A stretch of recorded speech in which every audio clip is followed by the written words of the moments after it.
Hello friends, welcome to I study. आज से लगभग 2-3 दिन पहले मैंने एक वीडियो अपलोड की थी जिसमें मैंने आप लोगों को एक रिक्रूटमेंट के बारे में इन्फॉर्मेशन दी थी। वो जो रिक्रूटमेंट थी आप लोगों की DDA, दिल्ली डेवलपमेंट अथॉरिटी की रिक्रूटमेंट थी। उस वीडियो में एक शॉर्ट नोटिफिकेशन आया था, उसके बाद द्वारा जानकारी दी गई थी। लेकिन आज DDA की ओर से एक ऑफिशियल डिटेल्ड नोटिफिकेशन जारी कर दिया गया उसी रिक्रूटमेंट का। तो कौन कौन सी वैकेंसी हैं, कितने पद होंगे और क्या क्या एलिजिबिलिटी क्राइटेरिया रहेगा, फॉर्म कब से स्टार्ट होगा, सारे के सारे डाउट आप लोगों के इस वीडियो में क्लियर हो जाएंगे और सारी कंप्लीट इन्फॉर्मेशन आप लोगों को मिलने वाली है। तो चलिए देख लेते हैं इसका जो फॉर्म है वो कब से स्टार्ट होगा। तो 3 जून से आप लोग इसका फॉर्म अप्लाई कर पाओगे 10 बजे सुबह मॉर्निंग 10 AM क्लॉक से। उसके बाद पेमेंट करने की जो अंतिम तिथि रहेगी, डेट रहेगी, वो 2 जुलाई रहेगी। और टेंटेटिव डेट, बहुत अच्छी बात की है DDA ने इस बार कि आप लोगों को पहले ही एग्ज़ाम डेट बता दी है कि आप लोगों का जो एग्ज़ाम डेट है वो 1 अगस्त से लेकर के 30 सितंबर तक कंडक्ट करवाया जाएगा। उसके बाद कुछ पोस्ट ऐसी है जिनमें स्टेज 2 होगी, तो स्टेज 2 के बारे में DDA बाद में आप लोगों को नोटिफाई कर देगा। तो अब देख लेते हैं जो टेंटेटिव वैकेंसी है कि जो वैकेंसी है वो कौन कौन सी वैकेंसी है। तो जो इसमें सबसे पहली पोस्ट आती है आप लोगों की, ये आती है आप लोगों की AO की, असिस्टेंट अकाउंट ऑफिसर की पोस्ट आती है। लेवल 8 की ये जॉब है। आप लोगों का बेसिक 93,000 34,800 से लेकर के ग्रेड पे इसका 4800 रहेगा। एज लिमिट क्या रहेगी आप लोगों की, 30 ईयर से आप लोग ज़्यादा नहीं होने चाहिए। और जो मेन आप लोग पूछते रहते हैं कि सर इसका क्वालिफिकेशन क्या रहेगी, तो जो क्वालिफिकेशन रहेगी आप लोगों की, चार्टेड अकाउंट CA कर रखा हो आप लोगों ने, कंपनी सेक्रेटरी CS कर रखा हो, ICWA या मास्टर इन फाइनेंस कंट्रोल कर रखा हो, या फिर आप लोगों ने MBA कर रखी हो फाइनेंस में। तो ये आप लोगों की एलिजिबिलिटी क्राइटेरिया है। या फिर इसके कोई इक्विवेलेंट हो है आप लोगों के पास तो भी आप लोग भर सकते हैं। MCOM will be not be considered as a equivalent. MCOM जो होती है तो वो आप लोगों की इक्विवेलेंट में कंसिडर नहीं की जाएगी। टोटल वैकेंसी इसमें 51 है। कैटेगरी वाइज वैकेंसी आप लोग अपनी अपनी चेक कर लीजिएगा। उसके बाद नेक्स्ट पोस्ट पर चलते हैं। ASO, असिस्टेंट सेक्शन ऑफिसर की जॉब है। ये लेवल 7 की जॉब है, बहुत अच्छी जॉब है ये भी, लेवल 7 की। तो इसमें भी आप लोगों की जो एज है 30 ईयर से ज़्यादा नहीं होनी चाहिए। बाकी तो age relaxation as per the government rule provide किया जाएगा। उसके बाद इसकी सिंपली आप लोगों के पास ग्रेजुएशन होनी चाहिए। तो ये आप लोग हर कोई भर सकता है इसको। तो ग्रेजुएशन बेस है, कोई भी ग्रेजुएशन कर रखी हो आप लोगों ने, BA कर रखी हो, BSc कर रखी हो, MSc कर रखी हो, MCOM कर रखी हो, BCom कर रखी हो, कुछ भी कर रखा हो तो आप लोग इसका फॉर्म भर सकते हैं। साथ ही साथ आप लोगों के पास कंप्यूटर प्रोफेंसी, इसका मतलब है कि आप लोगों के पास कंप्यूटर को यूज़ करना आना चाहिए। जो स्लाइड वगैरह PPT वगैरह है वो सारी आप लोगों से आनी चाहिए। तो टोटल 125 वैकेंसी है। तो ये एक अच्छी अपॉर्चुनिटी है सिंपल ग्रेजुएशन वालों के लिए।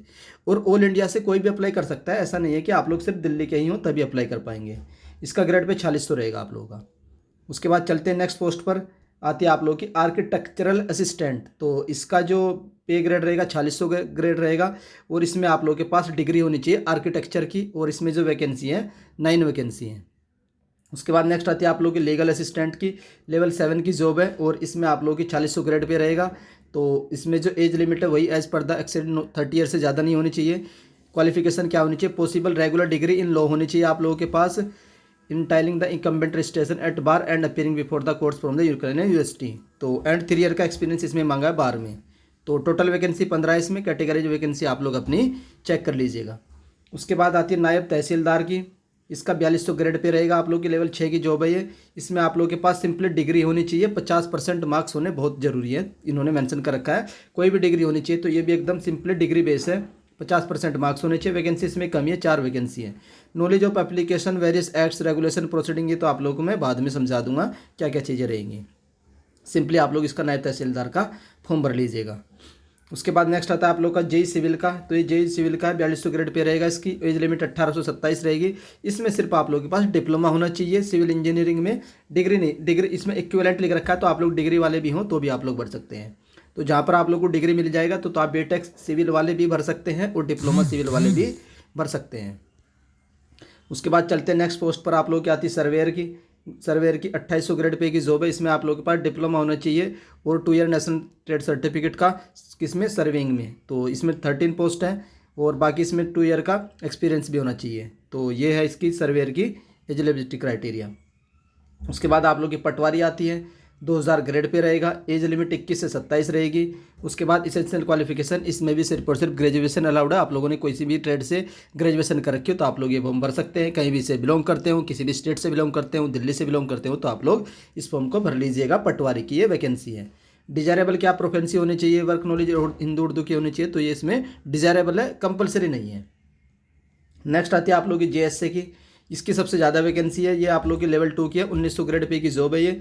इसमें आप लोगों के पास सिर्फ और सिर्फ 12वीं कर रखी हो, 12th कर रखी हो या 12th बेस पर आती है। लेवल 2 की है, जेएसए की है, जूनियर सेक्रेटेरिएट असिस्टेंट की है, और 12th इसकी क्वालिफिकेशन एज इक्विवेलेंट है। टाइपिंग स्पीड इसमें मांगी गई है 35 वर्ड पर मिनट इन इंग्लिश और 30 वर्ड पर मिनट इन हिंदी। करनी होगी एक ही टाइपिंग आप लोगों की, या तो आप लोग हिंदी में करिएगा या फिर आप लोग इंग्लिश में करिएगा। तो 194 वैकेंसी है, सबसे ज़्यादा वैकेंसी इसी में है।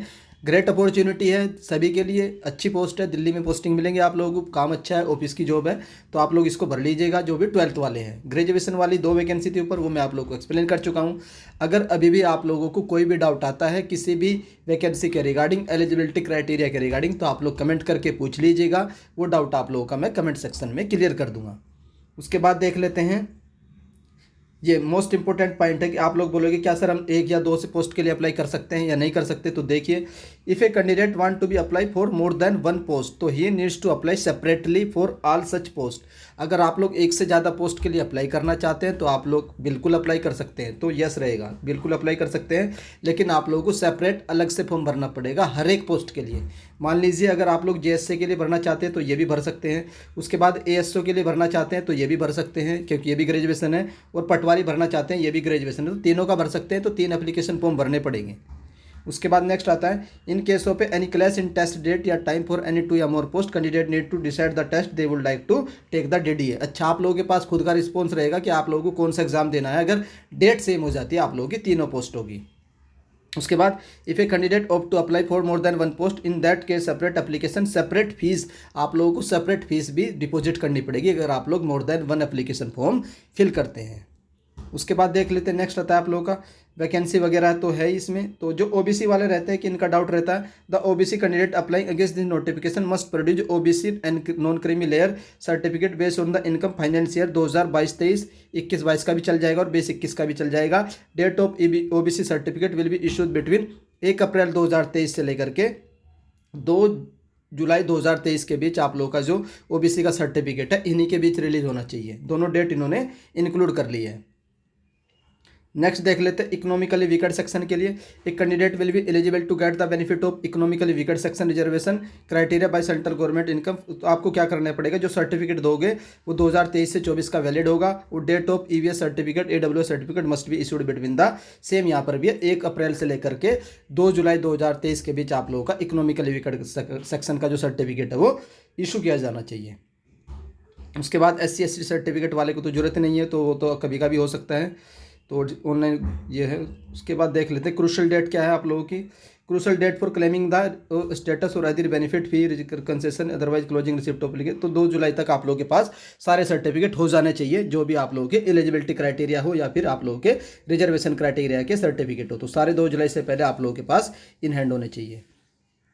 उसके बाद नेक्स्ट देख लेते हैं out of post mention 1 para, तो इसमें तो कुछ खास है नहीं, तो जो फिजिकल है तो मैं आप लोगों को बता चुका हूँ, इसमें जो मेन इंपॉर्टेंट थी।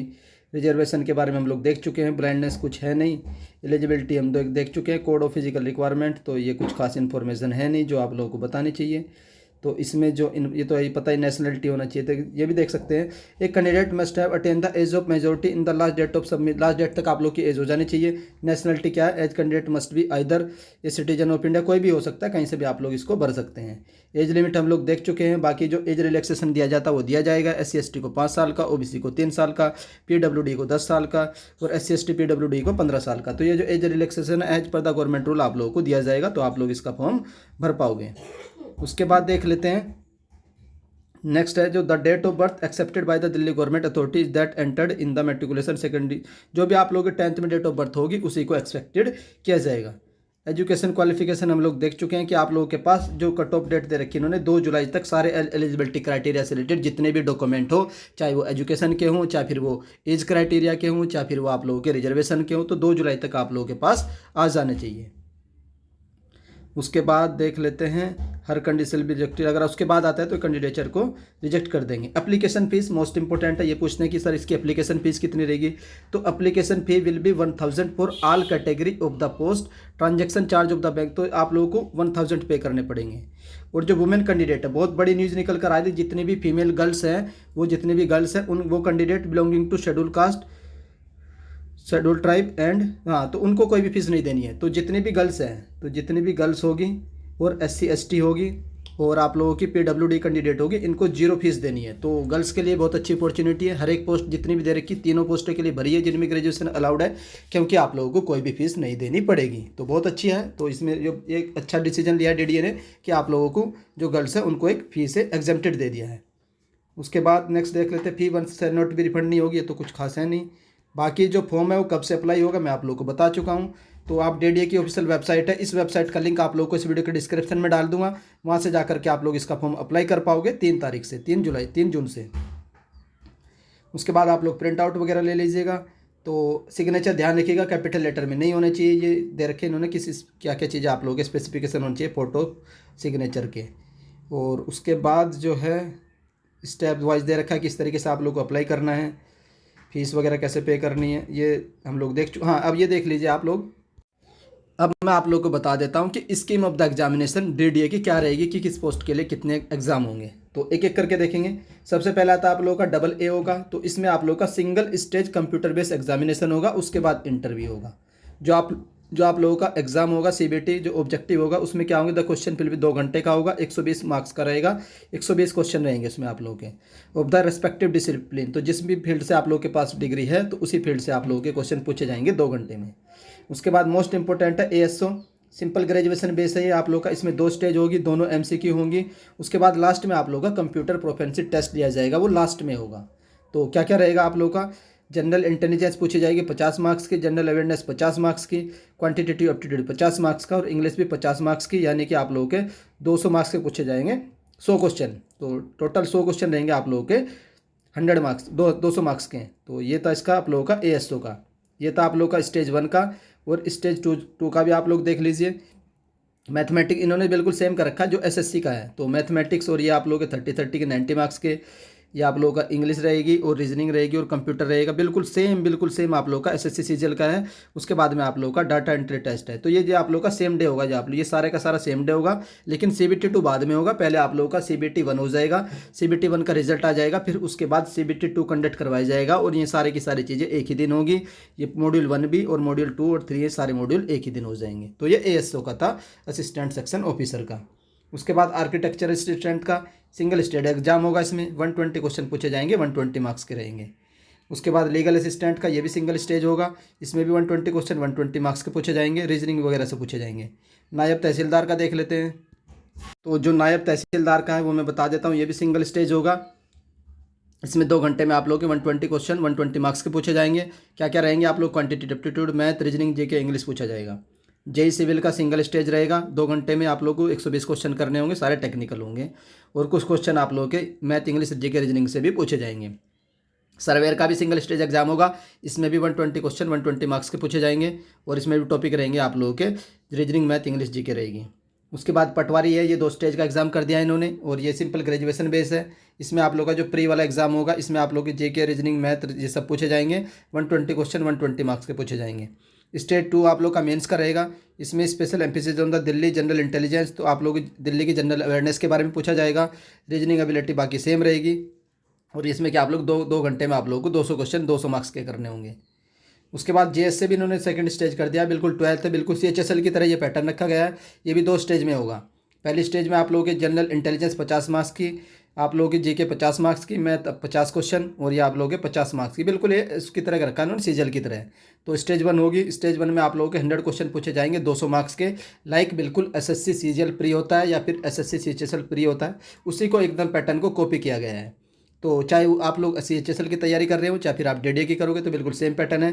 यहाँ से स्टेज 1 होगी, स्टेज 1 जब आप लोग क्वालिफाई करोगे, तो उसके बाद आप लोग की स्टेज 2 कंडक्ट करवाई जाएगी, स्टेज 2 भी आप लोगों की सेम डे कंडक्ट करवा ली जाएगी, स्टेज 1 का जब रिजल्ट आ जाएगा उसके बाद। क्या क्या रहेंगे, मॉड्यूल 1, मॉड्यूल 2, मॉड्यूल 1, मॉड्यूल 2, ये सब रहेंगे बिल्कुल। जो एसएससी का सिलेबस है, इंग्लिश पूछी जाएगी 40 की, 20 की जीके पूछी जाएगी मेंस में, 15 का कंप्यूटर पूछा जाएगा, फिर बाद में आप लोग का डेस्क होगा, जो आप लोग का टाइपिंग टेस्ट होगा, ये लास्ट में था। तो सारा एग्ज़ाम पैटर्न मैंने आप लोग को बता दिया है। बाकी कुछ और देख लेते हैं। The weightage marks of the computer based examination will be 85% and interview will be 15%, जहाँ पर भी आप लोग का जिस भी पोस्ट में इंटरव्यू होगा। नॉर्मलाइजेशन होगा, क्योंकि एग्ज़ाम आप लोग का मोर देन 1 शिफ्ट में होगा, तो नॉर्मलाइजेशन भी कराएंगे। उसके बाद डेस्ट के बारे में इन्फॉर्मेशन दे रखी है, तो मैं आप लोग को बाद में समझा दूंगा। हाँ, तो आप लोग पूछेंगे क्या नेगेटिव मार्किंग है, तो बिल्कुल नेगेटिव मार्किंग है। Candidate should note that in order to discourage the guys work all such case where, तो 1/3 की नेगेटिव मार्किंग भी रहेगी आप लोग की हर एक एग्जाम में, तो ये भी ध्यान रखिएगा, 1/3 की नेगेटिव मार्किंग रहेगी। तो और मिनिमम क्वालिफिकेशन मार्क्स भी आप लोग को अनरिजर्व के 40%, SC के 30, ST के 30%, तो ये भी याद रखिएगा कि आप लोग को हर एक सेक्शन में मिनिमम क्वालिफिकेशन मार्क्स भी लाने होंगे। तो पूरा जो नोटिफिकेशन है SSC की तरह कॉपी किया गया है।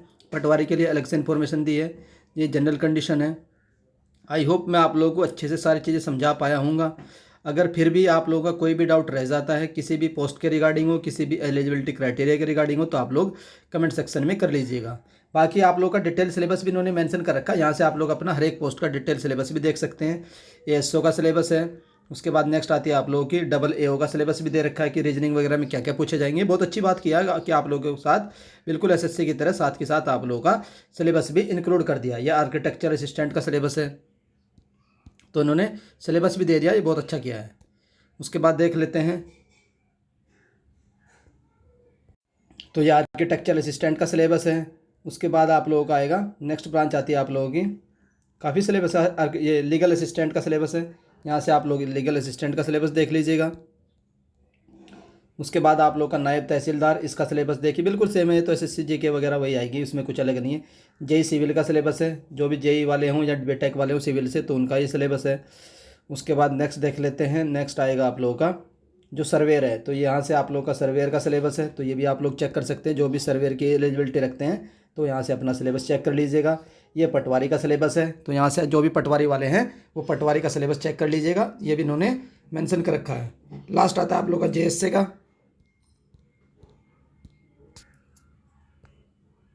तो ये JSA का सिलेबस है, सारा कंप्लीट सिलेबस दे रखा है इन्होंने, जो भी है पूछा जाएगा हर एक चीज़ के बारे में सिलेबस का मेंशन कर रखा है। मॉड्यूल 1 का, मॉड्यूल 3 का, CBT 1 का, CBT 2 का।